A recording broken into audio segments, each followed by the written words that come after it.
Good evening, one and all. We welcome you all to the international webinar series on holistic health, well-being, and sustainable development 2024, commemorating Azadi Ka Amrit Mahotsav, nation celebrating 76 years of independence, United Nations Sustainable Development Goals 2015 to 2030, as part of awareness and campaigns in collaboration with Sri Holistic Health Foundation India and Sri Research Institute Center for Art, Sciences and Wellbeing.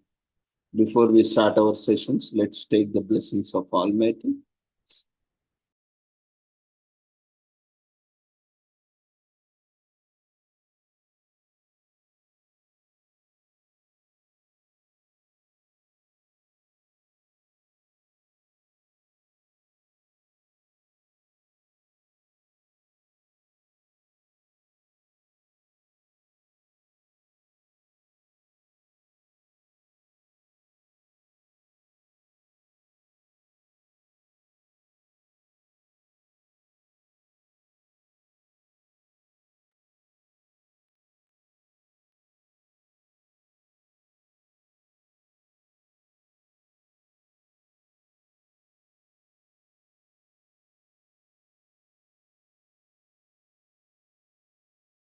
आरोग्यं धनसम्पदः शुभं कुरुत्वं कल्याणम् आरोग्यं धनसम्पदः शत्रुबुद्धिविनाशाय दीपज्योतिर्नमोऽस्तुते दीपज्योतिर्नमोऽस्तुते शुभं कुरुत्वं कल्याणम् आरोग्यं धनसम्पदः शुभं कुरुत्वं कल्याणम् आरोग्यं धनसम्पदः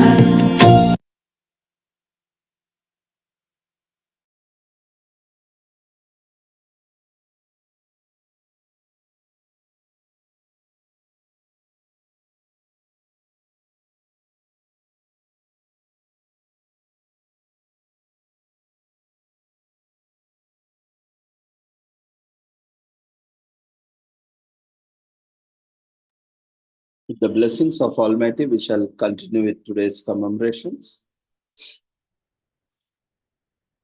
Today, we have an auspicious occasion.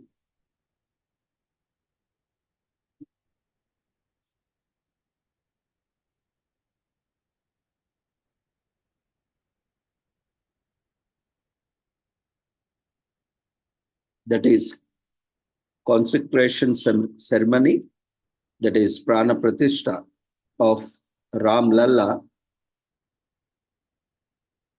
and the consecration ceremony of Ayodhya temple.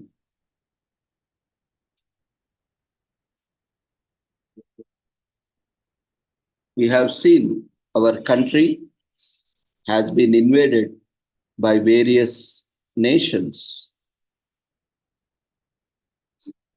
In the history, where they not only just invaded, but they destroyed the greatest monuments, cultures, and traditions of the nation, including various monuments, temples, cultural and traditional centers, which have been part of the great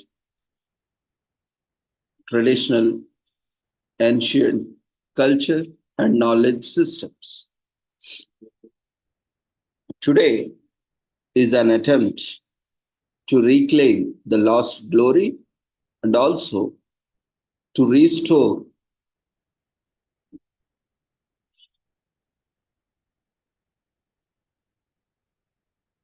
the ancient glorious past for the future generations. It is a true resemblance of resilience, patience, and a constant efforts to restore the glorious past and also pride of nation and the wishes of majority of the nation. So today, The inauguration of Sri Ram Temple in Ayodhya with the consecration of Ram Lalla has taken place between 12:15 noon and 12:45, presided by our Honorable Prime Minister Narendra Modi ji over the ceremony in the temple town, along with Uttar Pradesh State Chief Minister Sri Yogi Adityanath ji and RSS Chief Mohan Bhagwat ji and Uttar Pradesh Governor Anandiben Patel ji, and also President of the Temple Trust Mahant Nitya Gopal Das ji, and over 8,000 dignitaries, including businessmen, cricketers, entertainment, TV, media, have been invited to attend the ceremony and who made their presence today.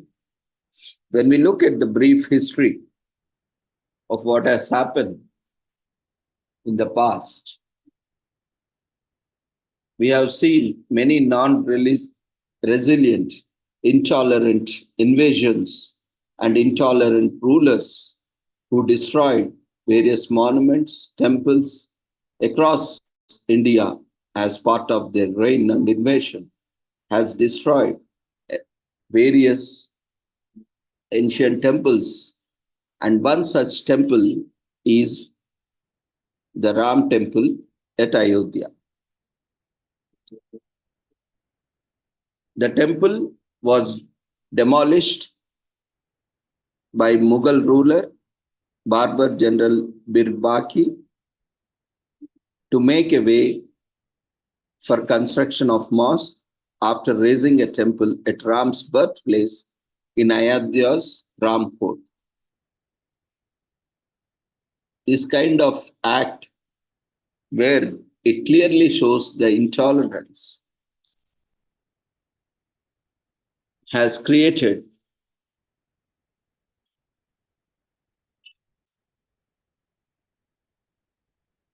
and said an unethical, immoral act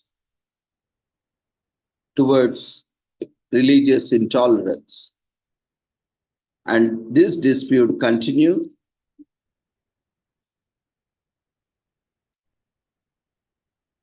during British India. It was since 1528, and religious violence over the site of Babri Masjid in Ayodhya occurred for the first time in 1853 under the rule of Nawab Wajid Shah of Awadh. The Niromas, a Hindu sect, asserted that a Hindu temple has been demolished during Barbar's era to make a way for the new mosque. As we know, Lord Rama is also known as Maryada Purushottam, that is an ideal for all the human beings on the planet. And such a place, demolishing such a place is considered as violation of human rights of all on the planet. And also, attack on such an ideal is attack on entire democracy or secularism or idealism on the planet.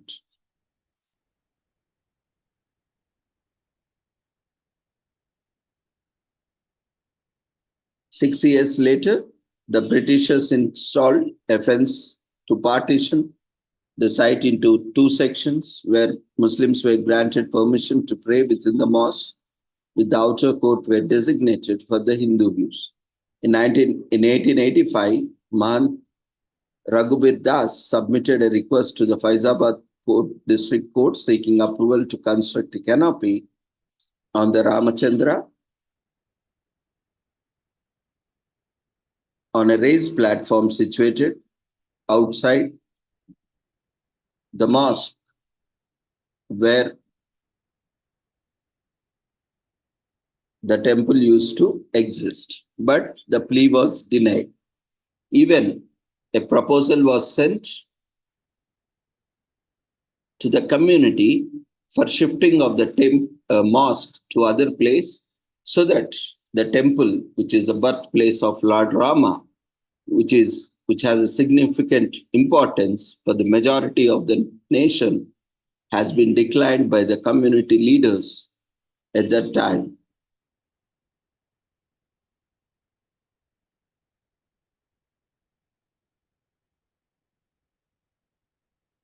But it was denied by the community and creating a lot of conflicts.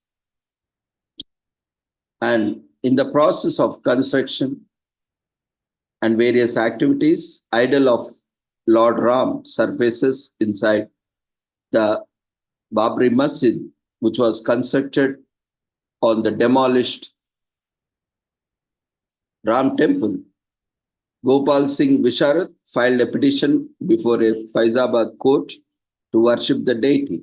Hazmi Ansari, a resident of Ayodhya, approached the court that saying the idol should not be removed and it would be allowed to remain in a masjid. This intolerance has erupted. Religious intolerance by a particular community has created a lot of violence in the country. The government locked the place, but priests were allowed to perform daily puja. Please seek restoration of the property to Muslims, 1961. A petitioner filed a suit pleading for the restoration of the property to Muslims. The Sunni Central Waqf Board filed suit in Faizabad Civil Court declaring Babri Masjid as property of the board. Campaign was launched to rebuild Ram Temple to restore the glory where originally it has the significant importance of birthplace of Rama. And it is the place, birthplace, where everyone has to respect.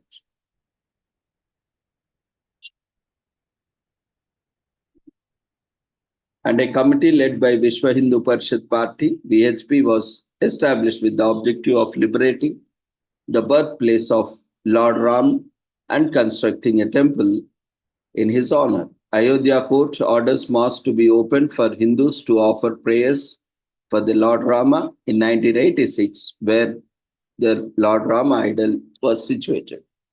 Upon a plea by Harishankar Dubey, the district judge in Ayodhya issued an order to open the gates of the contested mosque, enabling Hindus to worship and offer prayers there to the Lord Rama idol, which was located in the mosque, which was built after demolishing the temple by the community, particular community. In response, Muslims formed Babri Mosque Action Committee in the protest. In compliance with the court's directive, the government under Rajiv Gandhi ordered unlocking of the gates of Babri Masjid. Prior to the court session, only a Hindu priest had the authority to conduct an annual puja. Following the verdict, all Hindus were granted access to the site, leading to the mosque assuming a dual role as a Hindu temple, as the Ram idols is in still the masjid, and the mosque is still located, which was built by demolishing the temple, is still located in the Lord Rama's birthplace. So VHP initiated the construction of Ram temple on the adjacent land to the masjid. Justice Dioki Nandan Agarwal, former VHP president, filed a case requesting the relocation of the mosque to protect the interest of the majority, as since ancient time it was a place where Rama temple was there, and that was destroyed by the invaders to construct a mosque. So subsequently, 4 pending suits in the Faziabad court were transferred to a special bench of High Court. Under the leadership of its then president L.K. Advani, the BJP organized a national Rath Yatra from Somnath in Gujarat to Ayodhya. The primary objective of this rally was to express support for the Ram temple agitation, which was being led by the BHP at that time. The procession included thousands of Karsevaks or volunteers affiliated with the Sangh Parivar, commencing in Somnath, Gujarat on September 25, 1990. And the Yatra transferred numerous villages and cities covering an approximate distance of 300 kilometers each day. L.K. Advani, leading the Yatra, frequently addressed as many as 6 public rallies in a single day. On October 23, 1990, the then Prime Minister V.P. Singh granted authorization to Lalu Prasad Yadav, the Chief Minister of Bihar, to arrest L.K. Advani. The then BJP president was taken into preventive custody as his position crossed the border between Uttar Pradesh and Bihar. So finally, to restore the Lord Rama's birthplace and temple, the mosque was demolished in 1992. On December 6, 1992, the disputed Babri Mosque, which was constructed on the land where the temple was existing, the birthplace, was demolished by the Karsevaks in the presence of leaders from Shiv Sena, VHP, and BJP, restoring and reclaiming the ancient glory and the sanctity of the Lord Rama's birthplace. The destruction of the mosque triggered widespread communal riots throughout the country, resulting in the loss of at least 2,000 lives during the violence due to religious intolerance.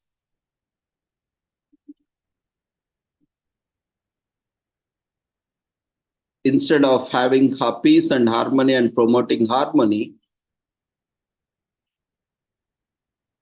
certain communities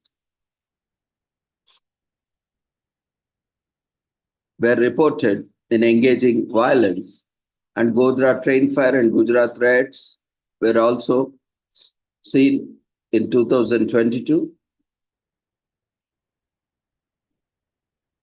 And even a part of coach train carrying Karsevaks from Ayodhya to Gujarat was burnt near Godhra station. 58 people were burnt alive, leading to Gujarat riots, which claimed more than 1,000 lives. In 2003, the Archaeological Survey of India surveyed the disputed site and reported the evidence of a significant Hindu complex beneath the mosque. However, Muslim organizations disputed these findings, leading to ongoing disagreements, which they were stating since the inception of disputes regarding the historical interpretation of the site.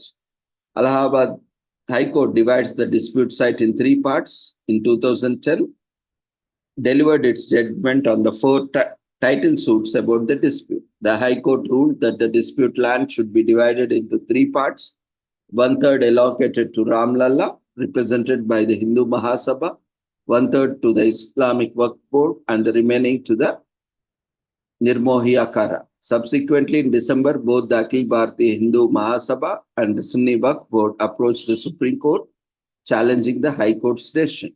All 3 sides approached Supreme Court in 2011, appealed against Allahabad High Court verdict. The Supreme Court stayed the High Court order of splitting the disputed site in 3 parts and asked to hand over land for Ram temple construction in 2019. On November 9, 2019, a 5-judge bench of the Supreme Court issued a verdict ordering the disputed land of 2.77 acres to be transferred to the trust to be established by the Government of India for the construction of Ram Janmabhoomi temple. Additionally, the court directed the government to allocate an alternative 5 acres of land at a different location to Sunni Waqf Board for the construction of mosque. The 5-judge bench that issued the order was led by then Chief Justice of India, Ranjan Gogoi, Notably, he retired just 8 days after delivering the judgment on November 17. The other four judges on the bench were Justice S.A. Bopti, Justice D.Y. Chandrachud, Justice Ashok Bhushan, and Justice S. Abdul Nazir. The trust formed for the construction of Ram Temple was named Sri Ram Janmabhoomi Tirth Kshetra. This, this trust comprised of 15 members. Foundation stone was laid in the ceremony in 2020. On August 5, 2020, Prime Minister Narendra Modi ji laid the foundation stone for construction of the Ram Temple. The Prime Minister also unveiled a and plaque and released a commemorative postal stamp. And finally, today, that is on January 22, 2024, consecration ceremony, that is Pran Pratishtha of Ram Lalla, was performed to restore the ancient glory, replacing the destroyed temple at the disputed location of Ayodhya, where temple was destroyed and Babri Masjid uh, was constructed by the invasion, by the Muslim rulers, by the invasion, by the invaders. See, here we need to understand that irrespective of any religion or any belief system, we should protect, we should have harmony and peace towards all community, all religions. When there is a religious significance, we need to understand that we need to protect the interest of nation. Then only we can live in harmony. We have seen many such invasions and invaders who came settle in the nation and who have been very much intolerant and created so many problems in the nation. That's why across the world there is a hesitance to the immigrants, illegal immigrants, and invaders and invasions, where they are destroying the culture of the native nation or the invaded nation. And it has been very much evident in the history. We have seen various countries. We have lots and lots of literature where we have seen, the history has seen that the invaders have destroyed the rich culture and tradition and also the ancient monuments of the country. So finally, efforts needs to be taken where the ancient glory has to be restored so that the future generations and the present generations need to understand that we need to, at the end of the day, religion cannot survive with human beings. We all are human beings and we all need to have humanity, compassion, tolerance towards each other, irrespective of one's religion, and we need to respect each other's beliefs and religious and spiritual practices. Then only we can live in harmony. If we do not respect each other, then the conflict continues and we cannot live in peace and harmony, especially when such cultures, belief systems are alien to a particular place through invasion or illegal immigration or to transmigration or in any such form. We should always have a tolerance irrespective of any religion, belief system, or any country or nation or any place. Because it is the law of nature to protect the native species and the native cultures and traditions, irrespective of any place or community. Anyway, whatever happened was happened in the history. So now we all need to welcome this move and a long-standing struggle to restore the glory and to protect the beliefs of the majority. So let's take this a lesson from the history that religious intolerance always has created a lot of violence. So let's learn lessons from this and let's not come this in way. We all are human beings. Our priority should be humanity, compassion towards our fellow beings, irrespective of one's religion or community. Let's all together rebuild a new nation, restoring, reclaiming, and re establishing Dharma and Ram Rajya, which is an ideal kingdom with an, under the leadership of an ideal king. So today is a great day in the history. It has marked history and it has corrected the mistakes and the blunders that was committed in the history. And it is a great opportunity for everyone that we got an opportunity to correct our mistakes. And it is an opportunity for us to respect everyone so that we all can live in harmony and no such mistakes or blunders are repeated in the future. So on this occasion, we wish you all happy consecration of Sri Ram Temple, and let's all pray for the peace and harmony to prevail not only just in our nation but across the world, and let's avoid all kinds of religious intolerance across the world, in any nation, any place, any community. Let's all, irrespective of one's religion, one's community, respect each other's belief systems, each other cultural and traditional systems, so that we all can live in peace and harmony. Of course, there is a lot in detail. We have seen years together, almost a century, these things were happening, but we need to understand certain things.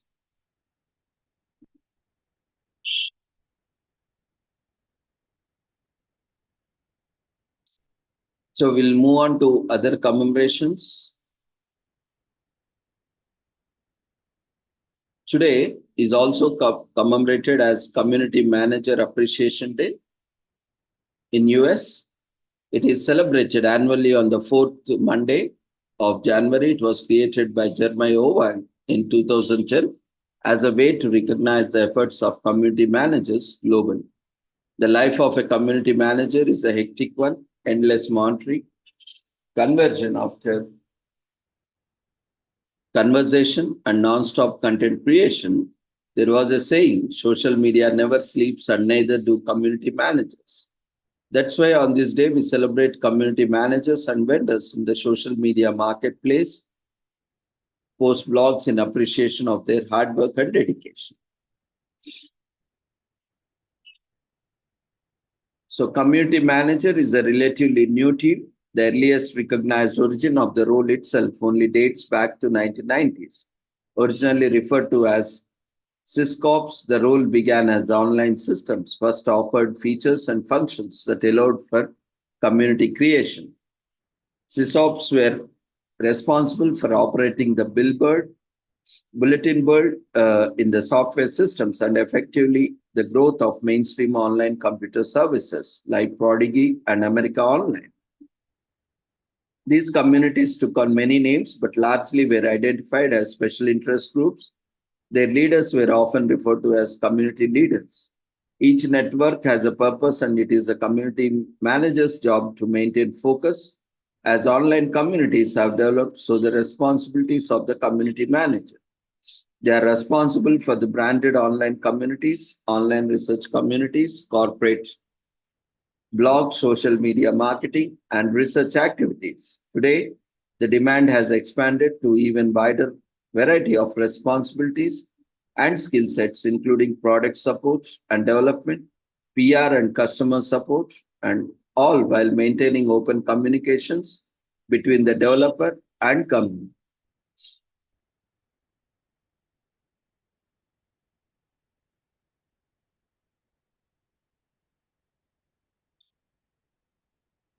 Community managers aren't just about their business, They are about a developing community around a shared appreciation for a product. They are also dedicated to assisting in improving their product. They are the guy or girl that listens to the fan base, reports back to the higher ups, and gets them to listen. The entire goal is to connect people and build them something they all want. Community managers allow for personalization, they build relationships and empower consumers, and we think that's pretty noble. Someone who stands up for the little guys definitely deserves a day of recognition. So if you are a part of an online community, make sure to throw a shout out on your community managers and let them know you appreciate them. The World Wide Web became publicly available, allowing communities and business to interact and connect. The headquartered in Beverly Hills, California, MySpace hits the screens and Tom becomes everyone's friend. Facebook makes waves on Harvard campus in 2004. Brands begin to see the power of conversations taking place by their customers. The dawn of influencer in 2009, brand influencers hit the social scene. A community manager helps build, grow, and manage a company's brand online communities using analytic tools to monitor social media outlets, online forums, and blogs. A community manager finds out what people are saying about a company or brand. The role of community manager is to act as a bridge between the brand and the community it is aiming to create. Above all, empathy, good listening skills, and adaptability are crucial to promoting favorable impressions of an organization. There are a lot of ways to say thank you to your company's community manager. Giving them a raise is a sure way to keep them motivated, or bake him or her some cupcakes, or offer some treat. Take the team out to lunch or buy a round of after work. Send a tweet expressing how much you value your community manager. You can also send him or her nice thank you note. Today, over 80% of organizations have community channels, which is a significant increase from 67% in 2012. 34% of community teams are team of one, single player teams. From HR to IT to marketing, communities are part of many departments, and 1 in 7 and their own independent departments. On average, internal and external communities generate 6,469% return of investment for organizers. They are skilled, only 88%, but not schooled. Only 8% of the community leaders trained specifically for a community role. The same thing can happen with any other activity, but with fishing, once you are the motion of things, you start acting in the present and usually start to talk about the things that matter most with the people that matter the most. They have it all and are skilled in writing blog posts, articles, newsletters, communication materials, and matter for social media channels. Community managers are genuinely fun people to be around, as they are required to walk in networking events and to be comfortable in introducing themselves to strangers.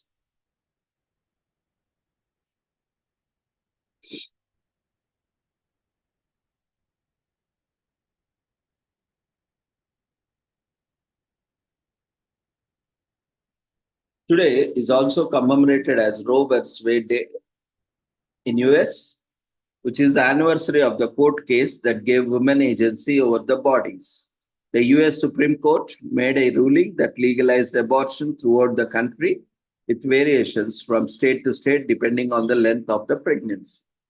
No matter what your opinion is on the controversial abortion debate, Roe versus Wade Day marked a pivotal turn in US history. The anniversary of the landmark court decision is celebrated by the people everywhere, especially by women. Unfortunately,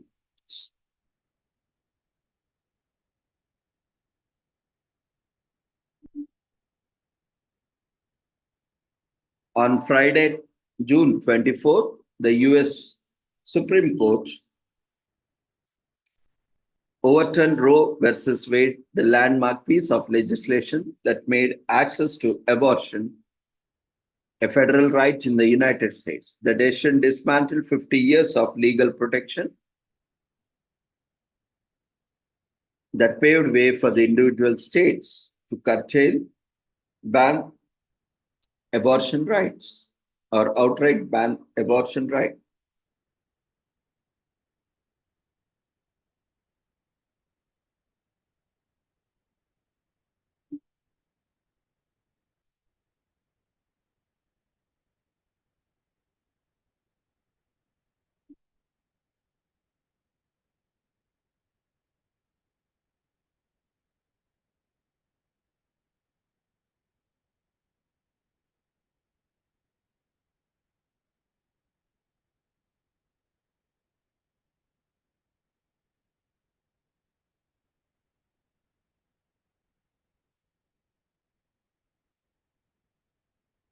So in 1969, a 21-year-old woman named Norma McCorvey discovered she was pregnant with her third child, and Norma wanted to abort child.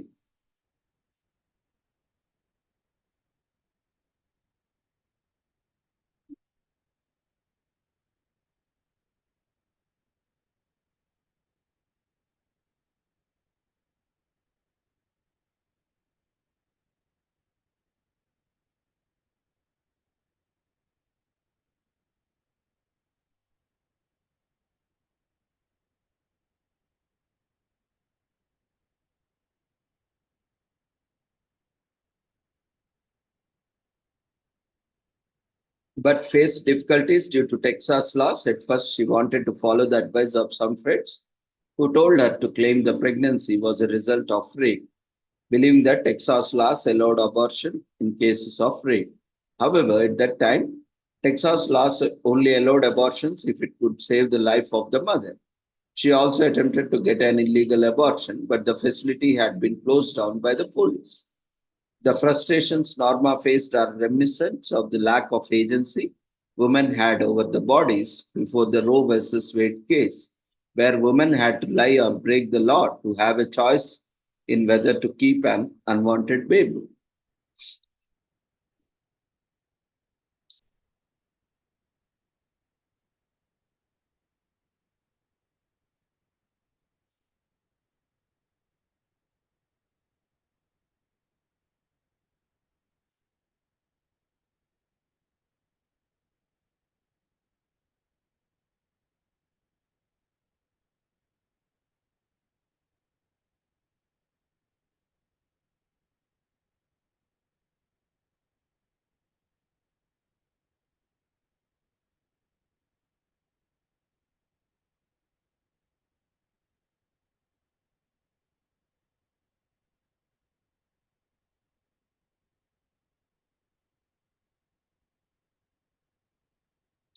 So Norma went to two attorneys, Linda Coffey and Sarah Weddington, for help. In 1970, the attorneys filed a suit on behalf of Norma under the alias Jane Roe. After the first round of arguments, all seven justices of the court agreed that the law should be struck down, but on variant grounds. However, Justice Harry Blackmun proposed that the case be re-argued on October 11, 1972. The case was again argued before the Supreme Court with Dallas County District Attorney.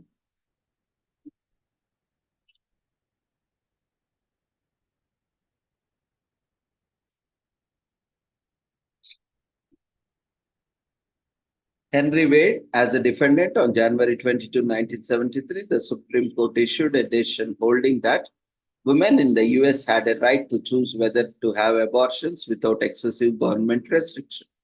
The Texas abortion ban was struck down as unconstitutional and an invasion of the right to privacy. Unfortunately, the case dragged on for so long that the Norma McCorvey gave birth and the child was put up for adoption.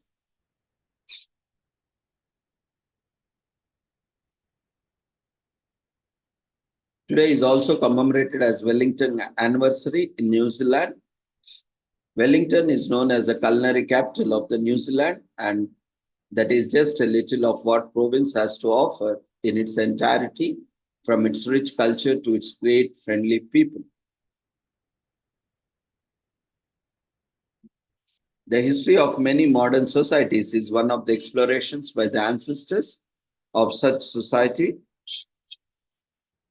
As its inception, their search for the best suited environment and geography provided security, shelter, food, and great atmospheric conditions for them and their families before settling. They are called Wellington today, had been called by different names by several people who had settled on the land at different epochs in the history.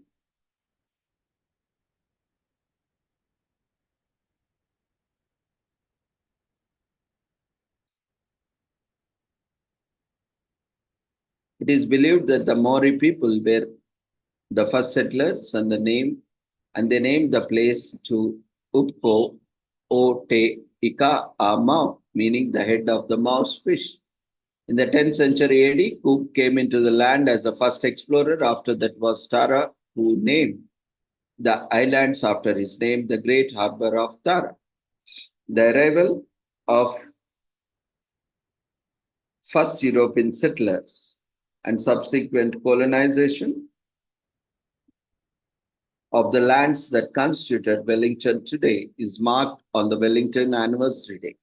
The settlers landed in 1840 on the ship Aurora and placed the entire region under the control of New Zealand government. The first year after the landing was recognized by celebration, and from then on, the Wellington Anniversary Day was observed annually. Wellington Anniversary Day is a time for the citizens of the country to remember their rich historical roots and the voyage that led their forefathers to become settlers there. It celebrates the rich history of people and the land, the great changes and the landmark achievements they have achieved as a people and as a city. It is a great day, one filled with pomp, merriment, and sobriety of self and group identity.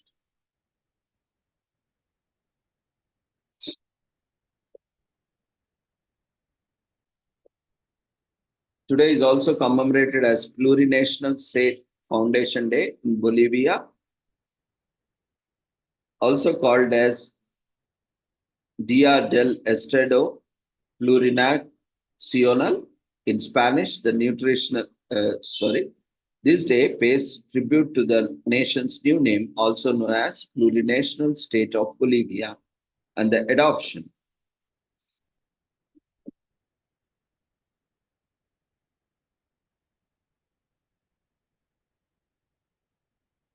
of their new constitution. The government made this refoundation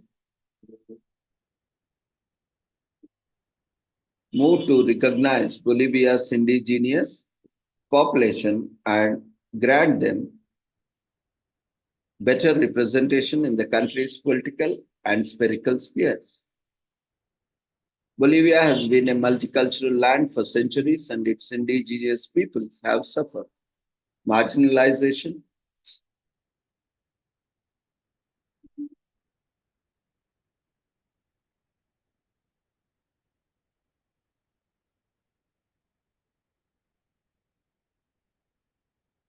and lack of representation for just as long. The situation only changed as the new century, the 20th century, emerged. Political and social movements to demand better representation for the marginalized communities in Bolivia have increased. Reforms were passed in 1991 and 1993 to increase indigenous people's rights in Bolivia. However, these reforms were only temporary measures as the government simultaneously passed restrictive environmental and anti-indigenous rules and regulations. Then in 2006, the country got its first indigenous president, Evo Morales, the son of low-income family of the indigenous Aymara people, began his political career as the head of the trade union of cocoa growers. He stood for the election in 2005 presidential election, winning the post and making history as the first indigenous person in the office. 4 years later, he proposed a change to the Bolivian constitution. It would now recognize the multi-ethnic and multicultural of so many of its people. While there was opposition from the other political parties, Bolivia eventually became a plurinational state, which was mentioned in the constitution during Morel's second term in the office in 2000. On the same day, the constitution was enacted, and January 22, Morales also signed a decree declaring January 22 as Plurinational State Foundation Day. Bolivians got a new national holiday that celebrated their identity. Even though President Morales is no longer in the office,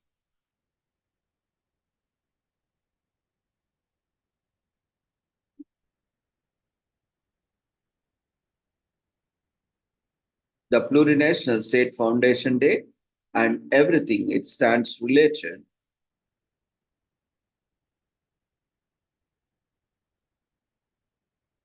to Bolivian culture and Bolivian constitution. Notwithstanding hiccups in the implementation of a framework for indigenous people,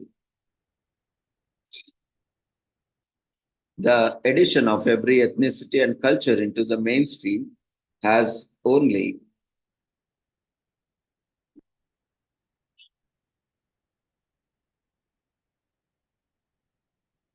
bolstered Bolivia's identity as a diverse and culturally strong nation.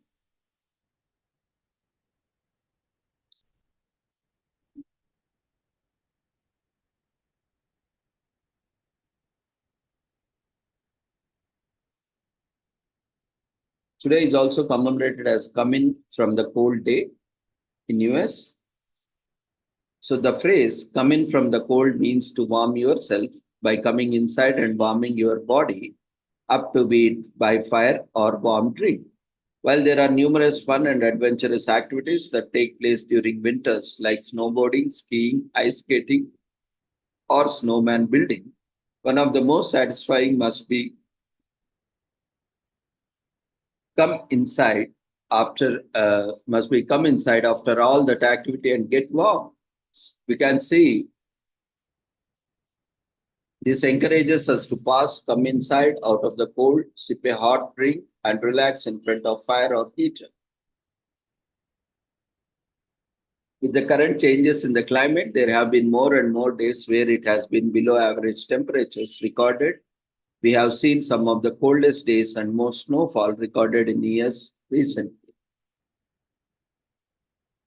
Recently, cold records were broken in Western Canada and above average snowfall was recorded in Northeastern Europe. Above average snow depth was recorded in North California and Nevada.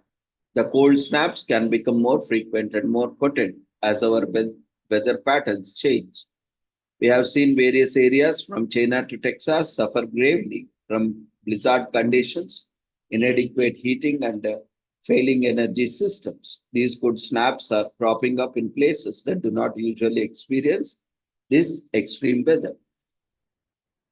The cold weather events are due to changing Arctic climate, which has been steadily warming for years. Scientists believe that melting sea in the Arctic is weakening the jet stream, which allows the frigid polar air to penetrate farther south than the usual normal, bringing with its cold weather.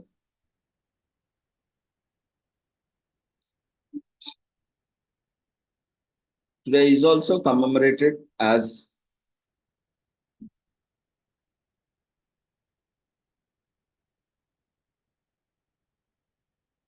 Celebration of Life Day. This was originally instituted to celebrate the children in our lives. It has come to signify that all that good about being alive. It says it's easy to forget sometimes, but we all are fortunate to be here. Take time to celebrate that the good far outweighs the bad in this life.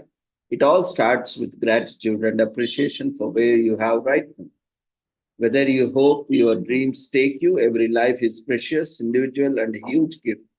So take a little extra time today to celebrate it. Life and its wonderful ups and downs are celebrated on Celebration of Life Day on January 22.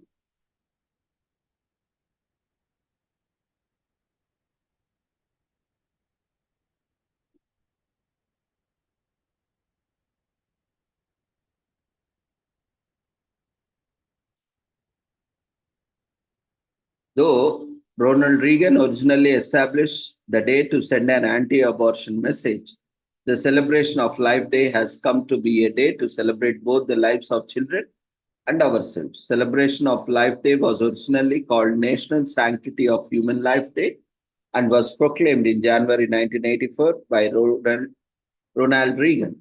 At that time, the President Reagan chose to harken back to the landmark abortion case Roe versus Wade by placing National Sanctity of Human Life Day on the 11th year anniversary of the decision of the case. Anti abortion groups campaigned the holiday and felt that it expressed their sentiments on the importance of human life at all stages. The belief has been echoed in Donald Trump's statement on the day from 2019. Organizations who champion the right to choose, like Planned Parenthood, denounced the day as a way of limiting women's rights to autonomy over their bodies. The history of national sanctity of human life, celebration of Life Day, has been rocky.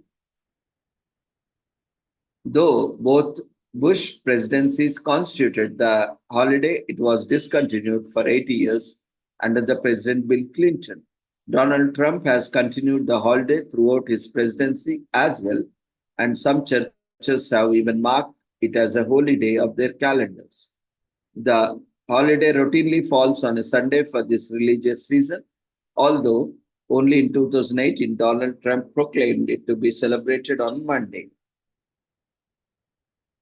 So today, many view the celebration of Life Day as a day to spend extra time with their nieces, nephews, children, and grandchildren, or even just kids they babysit.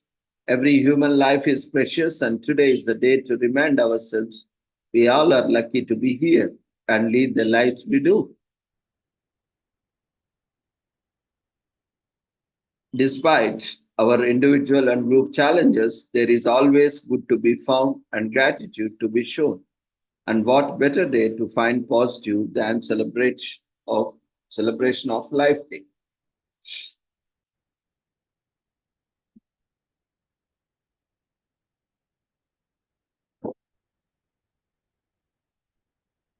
Today is also commemorated as Better Business Communication Day in US, which is celebrated annually on the fourth Monday of January.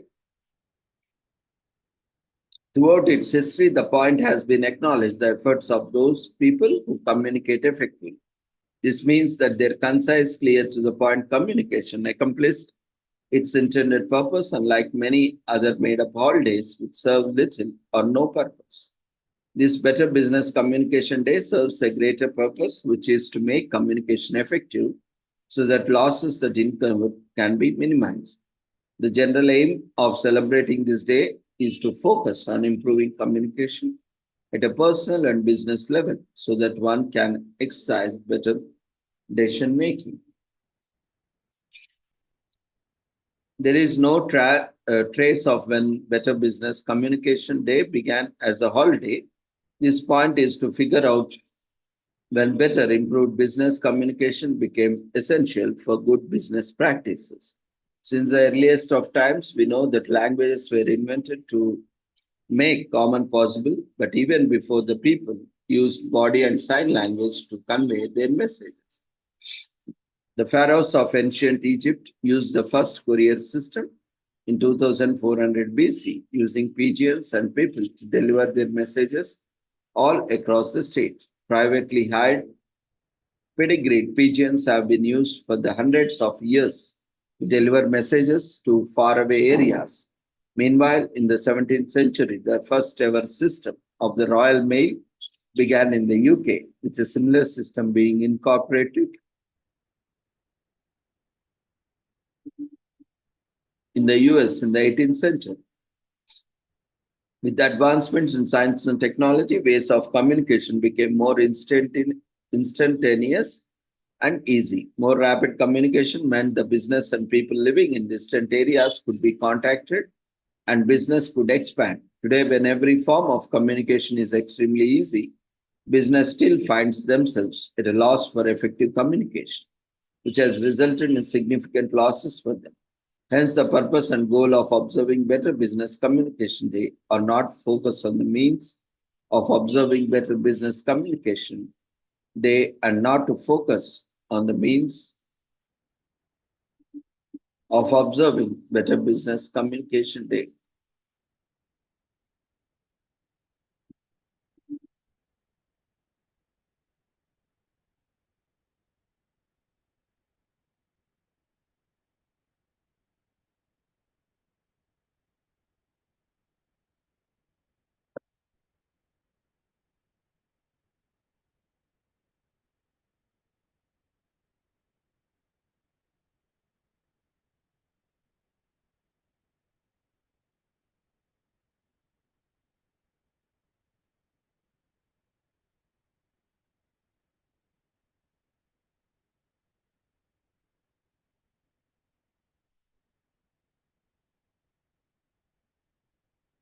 Today is also commemorated as National Blondie Brownie Day in US. It is also known as blondies are baked bars that replace the cocoa in the brownie with brown sugar for a warm, rich butterscotch flavored treat. Bars are more filling and substantial than a cookie and are delicious warmed up with ice cream for an impressive dessert or at room temperature for a quick snack. For those times when chocolate is just too heavy, lighten up and enjoy a blonde. Celebrate these beautiful bars by baking, eating, sharing, and buying. Today is also commemorated as National Grandpa Day in Poland and is dedicated to the wisest, humblest, jolliest man in our lives. Being a grandparent is fun, the restrictions and strictness that come with parenting and relax. And after a certain age, a childlike wonder sets in, which is why grandparents and children bond so well. The values instilled in us by our grandparents shape us for better, which is exactly why people in Poland feel so grateful towards the grandfathers and grandparents. Grandparents like a job sometimes accept that the rewards are the bundles of joys in their lives.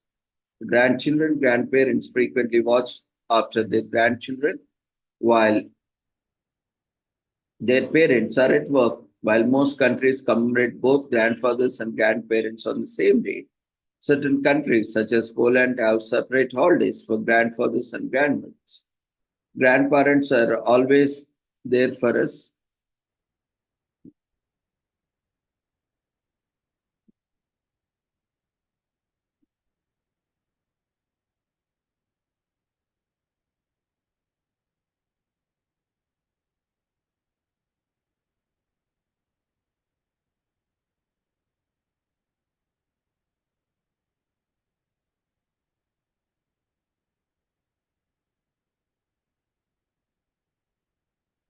According to the Center for Economic Analysis, in short known as CEA, after the Greek grandparents, Polish grandparents are the second most dedicated grandparents in the European Union. They spend 9 hours a week on average with their young grandkids, which is 3 hours more than grandparents in other nations. Grandpas and grandmas or Babika or Zedek are they are known in Polish, are known for treating their children with lavish dinners and sweets. As hearty food and sweets were likely in the luxury times of their youth, grandparents loved to sneak in a sweet or two now and then. It is also commonplace to send kids to grandma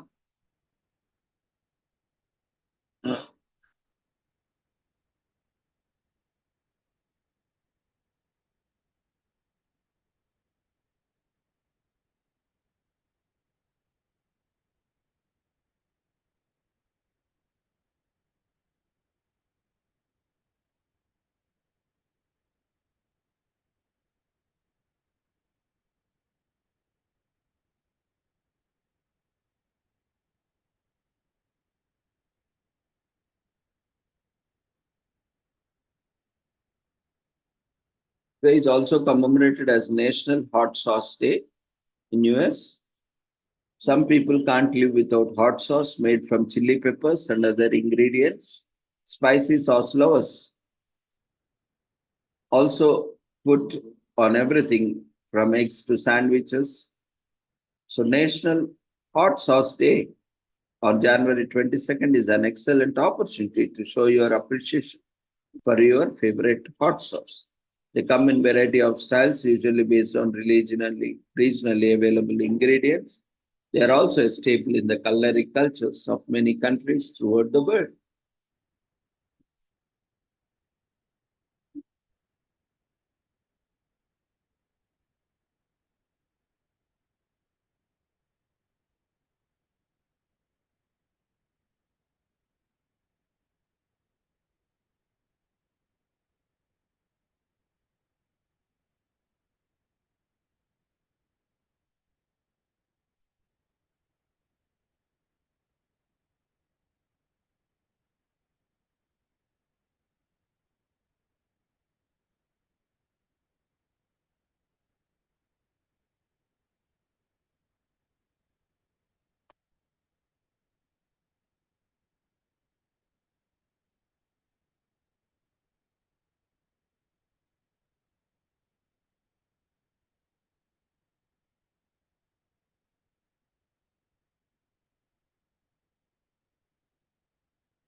Today is also commemorated as National Sanctity of Human Life Day in US, already discussed.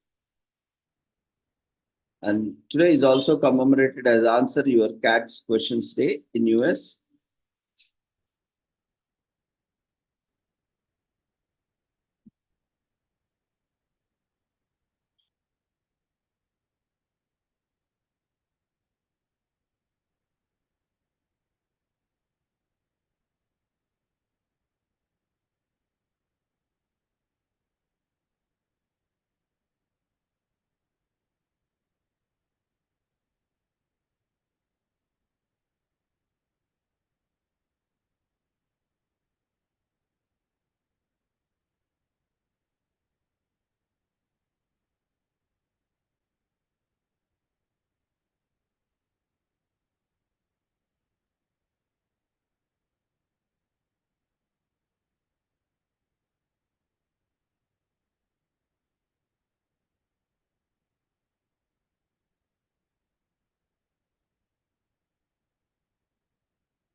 So today we love cats for so much more than ability to reduce the rat population.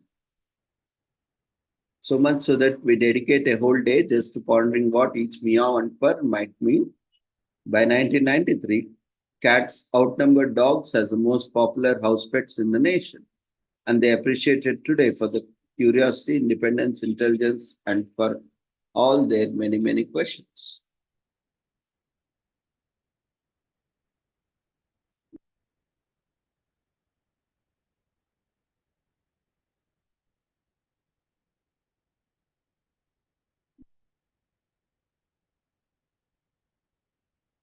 This week is also commemorated as Cancer Talk Week, which occurs in the last full week of January every year.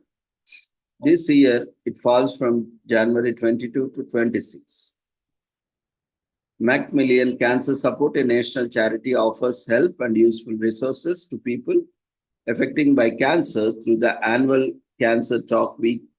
Cancer Talk Week is a long series of events and activities organized by Macmillan Cancer Support to raise awareness about the cancer and offer helpful support to those battling the disease.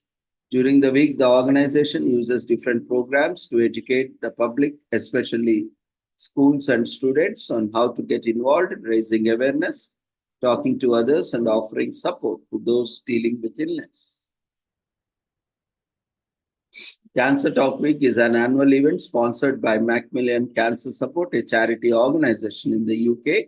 Cancer Talk Week is an innovative educational initiative targeted at debunking common myths and misconceptions about cancer and highlighting the dangers associated with stigma, ignorance, and isolation of people affected by the illness.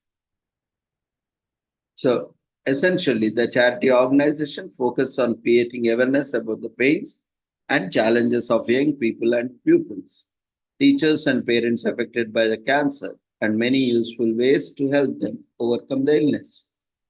Since its inception, Macmillan's Cancer Talk Week has emphasized the importance of talking about cancer with relatives or the significance of having a formidable support network. Usually, a cancer diagnosis is often challenging for the diagnosed person and their family members.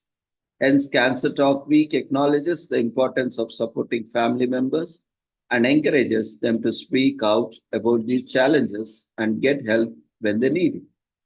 Furthermore, the Macmillan Cancer Support also encourages people to be more open when talking and listening to the affected by cancer. The organization believes that being aware of the physical and psychological impact of cancer and the various available treatments can help people affected by cancer and their families deal with fears, loneliness, isolation, and anxieties in the best way.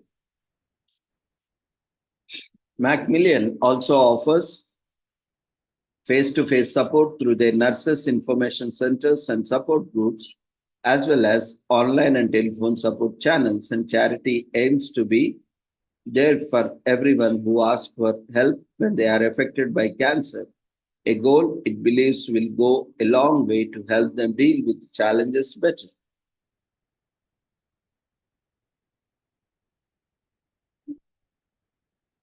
This week is also commemorated as Courtesy Week from January 22 to 28 in Philippines.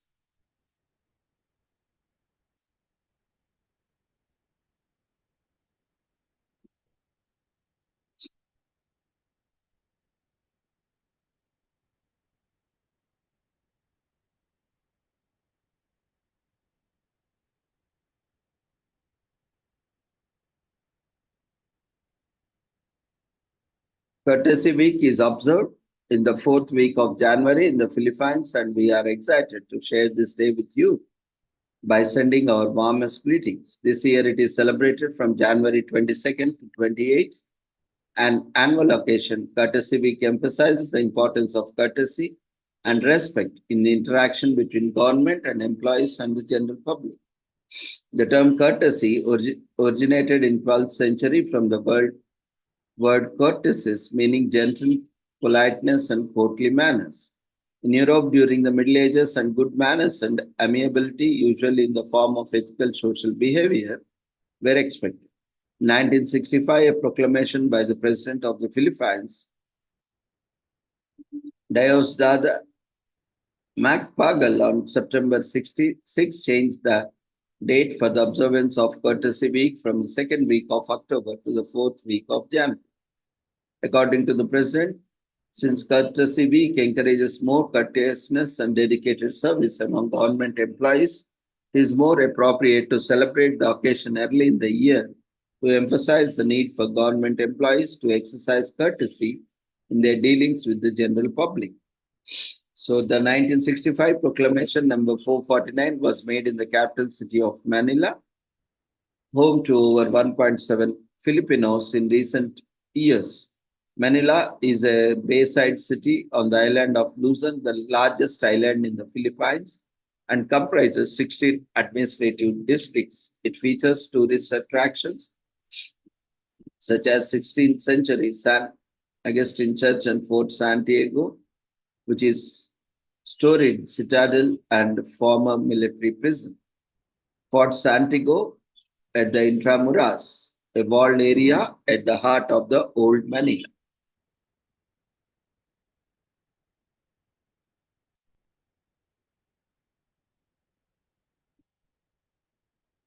The Philippine Service Commission is charged with the responsibility of organizing and coordinating the Courtesy Week occasion. The yearly celebration of Courtesy Week has proved effective in promoting more courteous and accountable interaction among the government employees. The Courtesy Week initiative is in line with the Anti-Red Tape Act, ARTA, adopted by the Philippines government to fight against corruption and improve the behavior of its frontline staff in the service to the general public. Today is also commemorated as this week as Farmhouse Breakfast Week.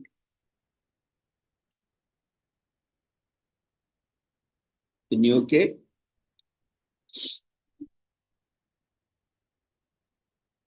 so this Farmhouse Breakfast Week takes place annually in the last week of January. This year it's from January 22nd to 26th. The initiative promotes the importance of eating breakfast like a champion and reintroducing breakfast into our current hectic lifestyles. An alarming 47% of people skip eating breakfast regularly due to their demanding routines. Cultivating this habit of consuming breakfast regularly improves our diet, boosts us for the day, and is essential for overall well being. An initiative by the Homegrown Cereals Authority, HGCA, Farmhouse Breakfast Week started in 2000 and has been recurring annually in January ever since. The event's execution was successful, every year gaining more and more media coverage and public attention. Farmhouse Breakfast Week has two main aims. The first is to represent arable farmers who cultivate the grow crops such as oats, wheat, barley, and more. Not only does this champion bring these farmers into the spotlight, but variety of breakfast produce grown around the country is also displayed. Following that, this week-long program promotes the pleasures and advantages of having a proper breakfast. Farmers Breakfast Week bridges the gap between the two, resulting in a win-win situation. All individuals, producers, manufacturers, and retailers are encouraged to participate and get involved. Events are hosted in schools, stores, restaurants, diners, and hotels to promote breakfast and better eating habits. Activities include cooking competitions, breakfast sessions, and tasting special breakfast menus. The whole country will kickstart the week with delicious breakfast meals cooked using local produce and experience for themselves the joys and benefits with a real breakfast. The first cereal is created by James Philip Jackson in 1863.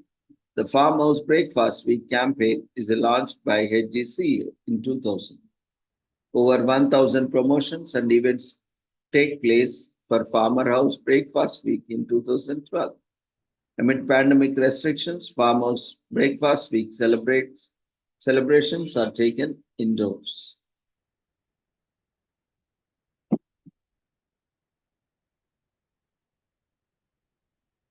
The three most popular breakfast types are English breakfast, American breakfast, and continental breakfast in the West. So with this, we shall conclude the commemorations of the day. Thank you everyone for joining us. We request everyone to quickly fill the feedback form which has been raised in the form of votes.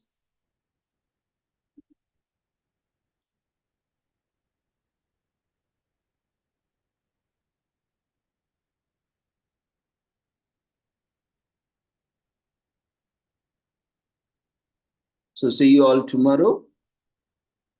Take care. Good night. And wishing you all once again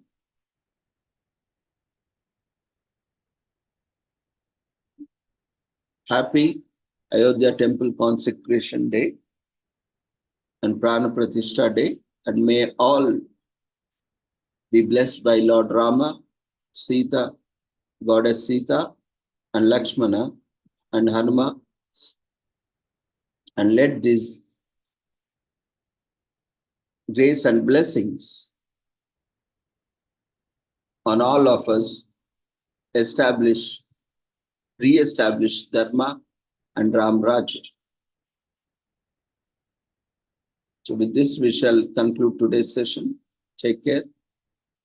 Good night.